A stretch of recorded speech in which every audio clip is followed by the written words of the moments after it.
మరి లోకల్లో ఎన్ని రంగులున్నాయి? అవి ఎలా ఉంటాయి?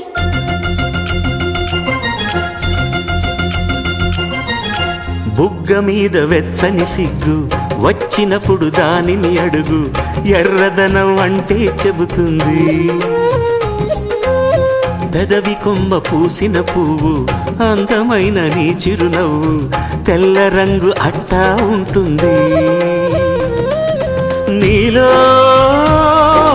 నిలువున పులకలు రేగిన వేళ నువ్వే పచ్చని పైరువు అవుతావమ్మా. దిగులు రంగే నలుపు అనుకో, ప్రేమ పొంగే పసుపు అనుకో. భావాలను గమనిస్తుంటే ప్రతి రంగును చూస్తున్నట్టే, చూపులు ఎవరివైనా చూపించే లోకం ఒకటి.